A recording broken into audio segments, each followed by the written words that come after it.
Sorry about the joke with punning on my son's name. For a long time, he's introduced himself as Christian, but not a Christian. So that's made for some interesting conversations outside of this congregation.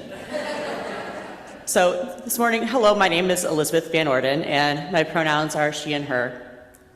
When I first stepped into CCUU in 2017, I'd lost a lot of faith in humanity. We just watched our country elect a cadre of officials who are seemingly inspired by a dystopian Margaret Atwood novel. Amidst career struggles and the chaos of parenting a small child, I'd shelved my love for singing, neglected community engagement, and settled into disillusionment. At CCUU, I found shared values spanning environmentalism, reproductive rights, LGBTQIA+ advocacy, immigrant support, civic engagement, and the relentless pursuit of a more just and equitable world. Here, amidst this vibrant tapestry of activism and spirituality, I rediscovered my voice, my purpose, as well as my connection to community. CCUU's true treasure lies in its people, compassionate and determined souls. I've schemed for good very recently with Lisa and Mari. Nancy recently asked me about a project to help support the drum circle. Robin's gotten me more involved in getting candidates that support our values on the ballot in our own town. And last summer got choked up watching Quinn's heartfelt performance of Hallelujah.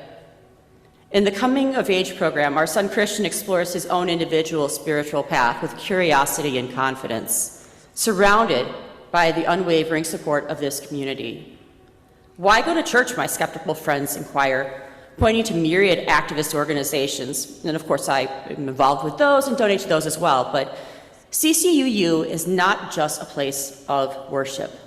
It's a dynamic hub, a sanctuary of enlightenment, empowerment, and healing.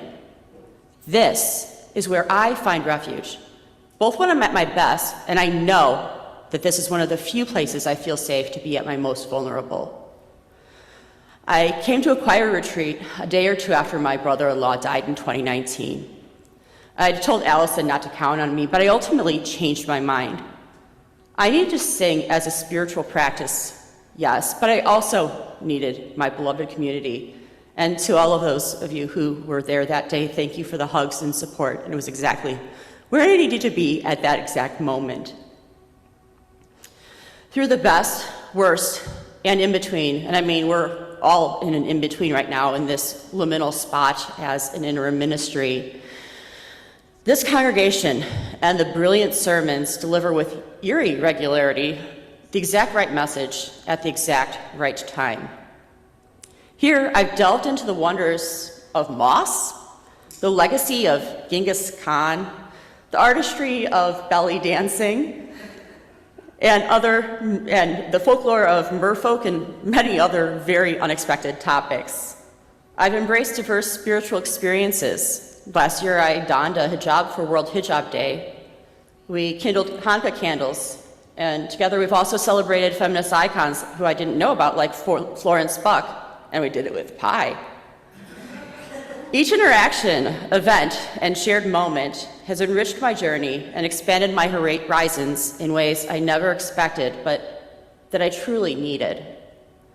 I can't entice you with a tote bag, but actually I can attend talent auction on April 27th. But that said, the question asked so frequently during broadcast pledge drives rings true here too. What is CCUU worth to you? Last year, I increased my pledge commitment by 20% and plan to do so again this coming year. When I made that increase in our pledge, I was ignorant of what lay ahead for our family. This was before our son enrolled in the Coming of Age program and before my husband, Jack, kind of unexpectedly even to me, decided to formally become a member too. In the past year, CCUU has transitioned from just a part of really my life, but to being fully woven into the very fabric that is my family's lives.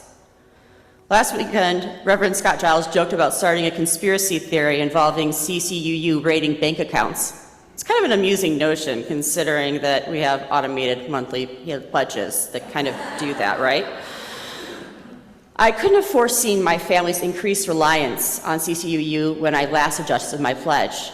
And as you think about your 2024 to 2025 pledge, open your minds and hearts to the possibility of what could and should be, especially as we seek to welcome a new settled minister and what we could do together. If financially feasible, don't settle for the status quo. We're not complacent, we're UUs, right? And so don't be complacent with your stewardship pledge. Your contribution matters. It's the catalyst for change, the cornerstone of our collective endeavor to make the world a better place for real people. My parents taught me a simple phrase to live by, and it's guided me well, and that's those who can do. It's remarkably similar to the hymn in our teal hymnal 1024 when the Spirit says do. So you can kind of actually sing this along with that, but when I can financially support organizations and causes that I'm passionate about, and I can generously afford to do so, I do. And so that's why I'm here today, to urge you that if you can, do. Yeah. Thank you.